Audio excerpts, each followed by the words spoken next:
A black copper surface engraved with decorative designs that are filled with gold or silver. Using this unique craft, skilled artisans produce objects that are prized for their luster and smoothness. But there's one aspect of this craft that remains a closely guarded secret. What is it? To find out, stay tuned for Silver Inlaid Black Copper, part of our series Unique Handicrafts.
In October 2011, a workshop in the old town of Gwandu in Kunming, Yunnan province received some good news. Master craftsman Jin Yong-Tsai had been awarded a gold medal at the 12th International Expo of works of Chinese master craftsmen and outstanding articles from abroad. His winning entry was a silver inlaid black copper work called 5 Gods of Fortune holding a square longevity vessel.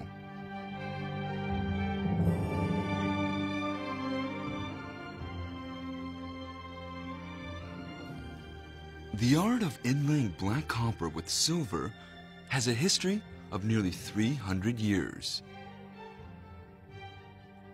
Traditional items made using the technique include brush pen writing tools, censers, vases, and drinking vessels.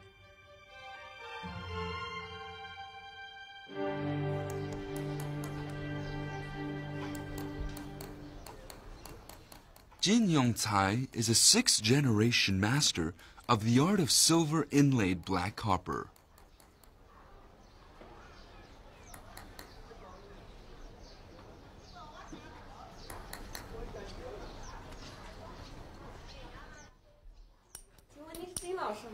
哦，是是是。我们来拜访一下您。好，好，你好，你好，你好，你好，你好，请坐吧。好，谢谢。您在忙什么呢？做这个椰菇袋。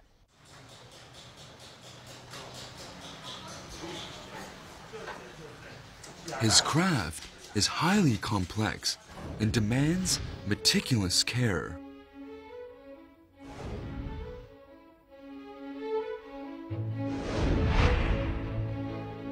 A dozen steps are involved, from smelting and beating the copper, to inlaying the silver and black, rubbing the copper.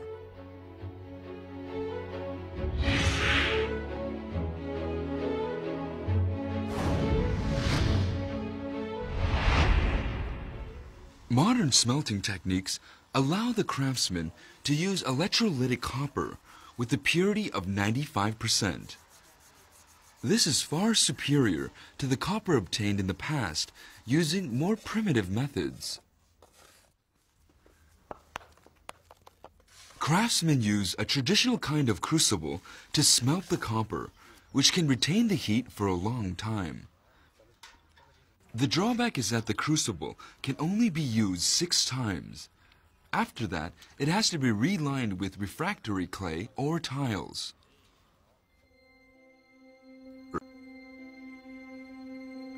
Most of the copper the craftsmen use is produced at a local copper plant in Dachang. In the old days, only copper scraps were available, and they had to be purified. 这个梧桐是对这个陶杯是大锡，它们是互相不用的。要是一股铜料，要那么大，美国大的一点锡掉进去，那你就完蛋了。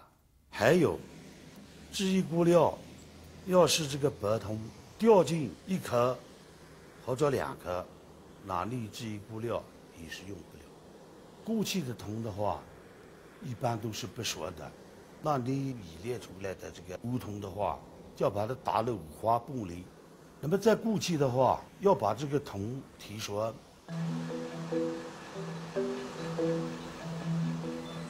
Refined copper is obtained by purifying copper through smelting.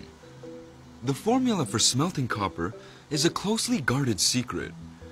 Jin Yong-Tsai always does his smelting at night. If he needs only a little copper, the craftsman smelts it in a carbon steel crucible. Larger amounts are smelted in a graphite crucible. Traditional bellows are unable to generate sufficient heat from the charcoal burning in the crucible. Jin Yong-Tsai uses electric bellows. When the temperature of the copper in the crucible reaches 500 degrees, it begins to change, and Jin places the mold over the fire to warm it up so that the molten copper, when it is poured into it, doesn't cool too quickly. When the temperature in the crucible reaches 700 degrees, the copper at the bottom begins to melt. Now it's time to add some other material. 700度了啊！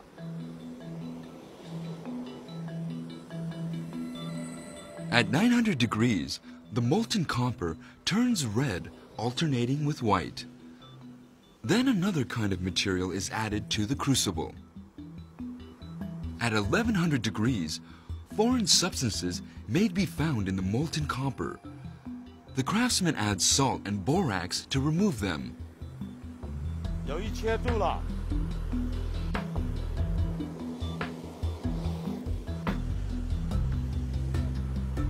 1100度。 During the smelting process, as the temperature rises rapidly, other kinds of metals are quickly added to the crucible. 那动作要快，不快最后这个料放进去的话，时间一长，起反作用了。晚点，这是古老的了。 Jin Yong-Tsai rubs the mold with wax to prevent the molten copper from sticking. The copper must be poured in immediately to prevent it from volatilizing.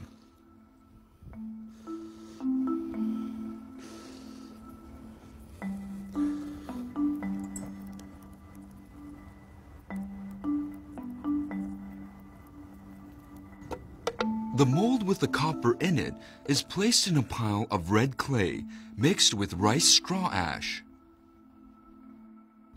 哎，2天打就好打了，要是你不捂住火的话就不行。 After 20 minutes, Jin Yong-Tsai removes the copper billet from the pile of red clay. The smelting process is complete. Next, the copper billet will be beaten into thin sheets. A black copper surface engraved with decorative designs that are filled with gold or silver. Using this unique craft, skilled artisans produce objects that are prized for their luster and smoothness. But there's one aspect of this craft that remains a closely guarded secret. What is it? To find out, stay tuned for Silver-Inlaid Black Copper, part of our series Unique Handicrafts.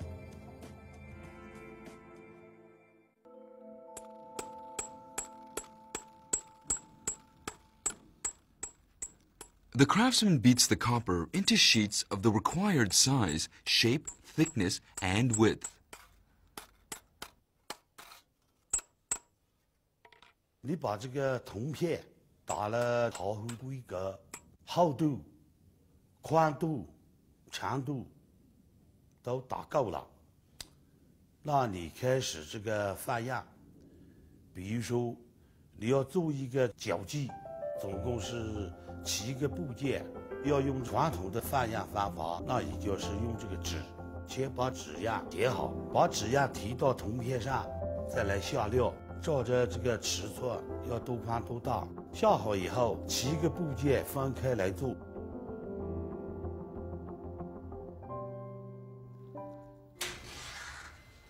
Next, the copper is engraved. Jin Yong-cai lights a kerosene jar and blows on the fire through a pipe and onto the copper. The hemispherical object he's holding is made of rosin, cement, and sand, and is used for stabilizing the copper sheet.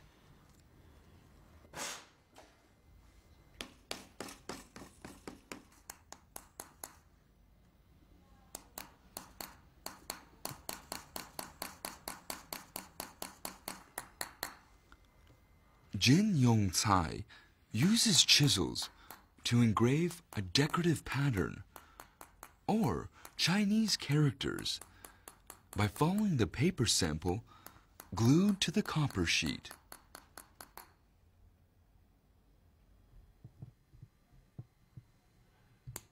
徒弟们，他们平时在做的时候，我经常跟他们讲，有时候听到锤声不对，我就跑过去看。你再看这个锤。 一般就是咚咚咚咚咚，那你这个声音一直这个样子出去，那你这个线条的深度是有要求的。一般走音的话不能超过20丝，走金的话不能超过15丝。一听它的声音，哭哭哭，那个要到30丝了。 After he has finished engraving the design on the copper sheet, Jin burns away the paper. He then makes corrections to the engravings. The next step is to fill the grooves with silver or gold.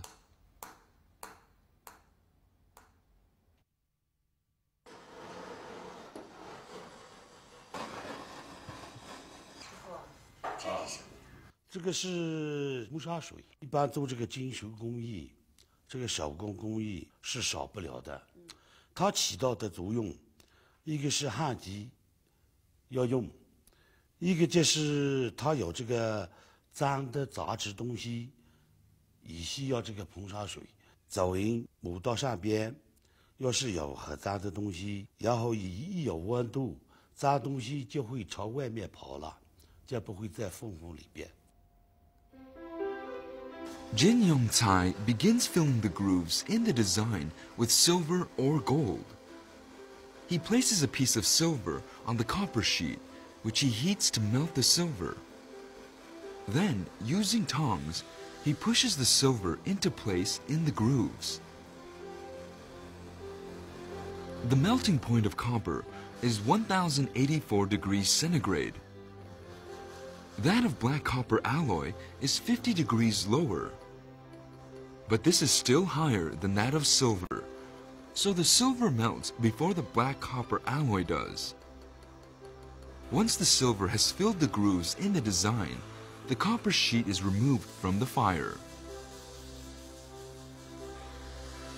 The silver cools quickly and adheres tightly to the grooves.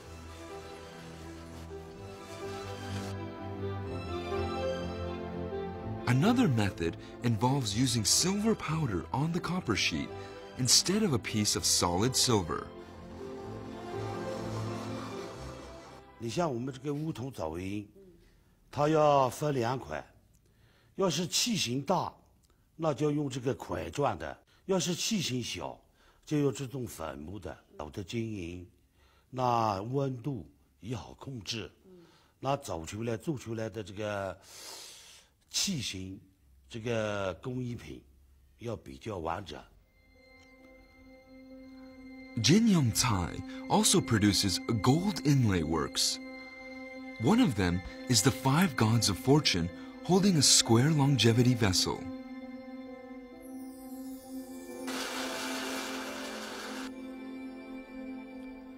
A copper sheet inlaid with silver or gold has to be polished until it is very smooth. Because silver and gold are so expensive, Jinyong Tsai keeps a flat pan on his workbench to collect any excess fillings.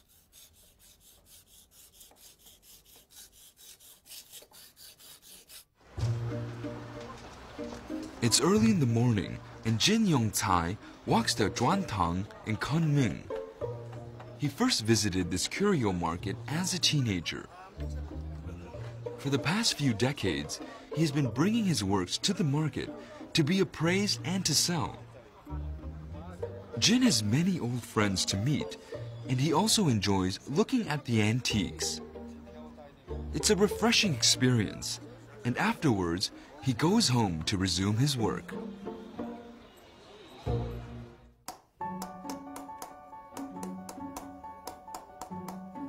The next step is the assembly. Using a rubber hammer, Jin beats each of the engraved pieces into shape and then pieces them together.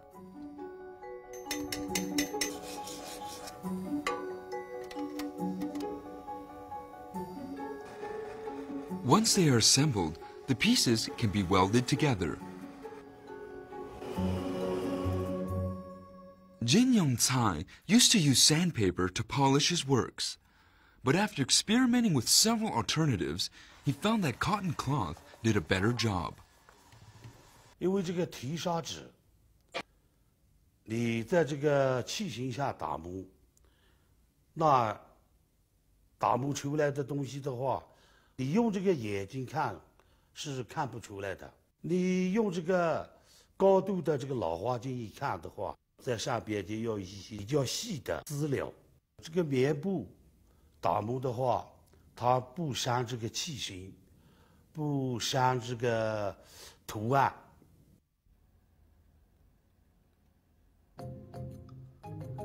Jinyong Tsai keeps a long-stemmed pipe in his mouth all the time he is working.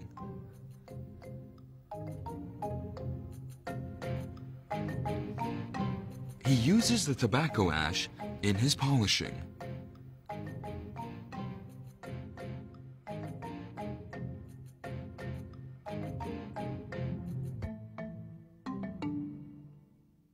用这个劳动布和这个旱烟两样，在器物上来打磨，那个样打磨出来的这个器物的话，光泽度比较亮，它的细腻度和现在用这个机器来抛光，现在抛出来的光没有那一种这个老式的这个方法劳动布打磨出来的光滑亮。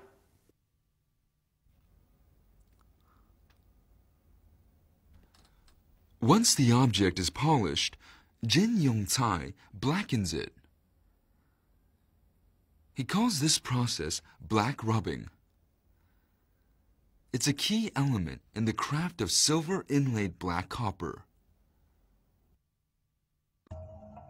A black copper surface engraved with decorative designs that are filled with gold or silver. Using this unique craft, skilled artisans produce objects that are prized for their luster and smoothness. But there's one aspect of this craft that remains a closely guarded secret. What is it? To find out, stay tuned for Silver-Inlaid Black Copper, part of our series Unique Handicrafts.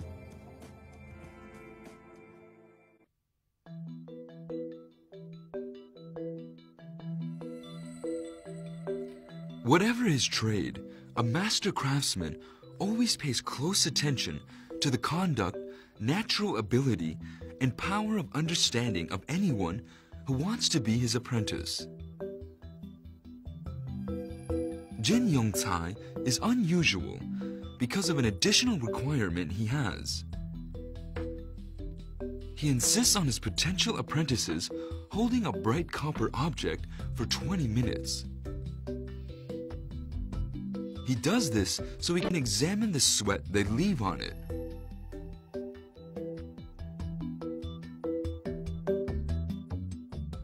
这个盐的含义分两种，一种是酸性的，一种是碱性的。这个毛盒你买回来的时候是又黑又亮。如果你的含义是碱性的，你来把玩，不要多1个礼拜以后，黑的足你完成个红的了。要是你这个含义是这个酸性的，你把玩1个礼拜以后，它变得又黑又亮。因此上的话，对于这个烧图，第一就是要看你的含义好不好。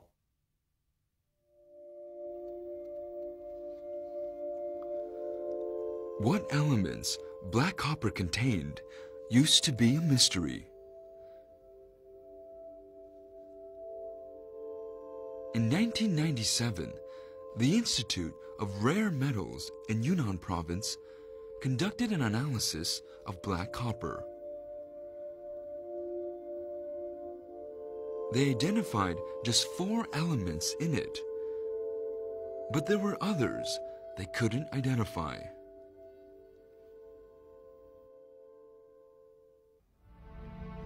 In 1932, Li Jiaoru, who would later be Jin Yong-cai's teacher, was apprenticed at a black copper workshop in Kunming.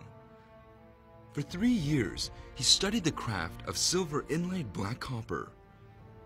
Later, he moved to Sheping, where he married into the family of a local leader. In 1950, Li Jiaoru left Sheping and traveled around Kunming and Yuxi, eking out a living by mending locks and duplicating door keys. Jin Yong-cai was born in 1953. Though he attended school for only 3 years, he is naturally clever and managed to build up a thriving silver and jade ornaments business. In the 1970s, he opened a wine shop in the old town of Guandu.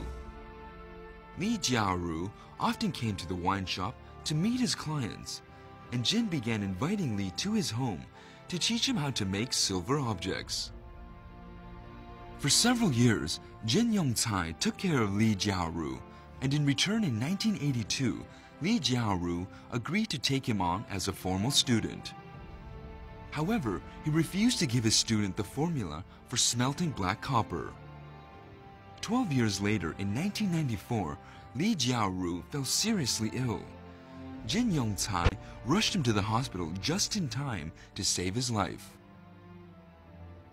他就是这一次得病的时候，他拿出来跟我讲，我把这个配方交给你，他写好那个配方，允许我15分钟全部背熟。我那阵年轻，记性相当好的，看一遍，再看一遍。他问我，考记好了。我当时我不知道他要把那个烧掉，不知道。我说看好了，看好了。他拿过来，就在那个火上，就把它烧了。说这个东西是不能留痕迹的，不能留字迹，是用心来记的。Still today, there's no written record of the formula for making black copper. It exists only in Jin Yong-cai's head. Li Jiaoru's family still live in Sheping County, but none of them knows how to make silver-inlaid black copper. Jin Yong-cai is the sole inheritor of this unique craft. In recent years, the Chinese government has been paying a lot of attention to protecting the nation's intangible cultural heritage. And on June the 12th, 2011, silver inlaid black copper was formally included on the list of China's intangible cultural heritage. That year, Jin Yongcai received the title Master of Arts and Crafts.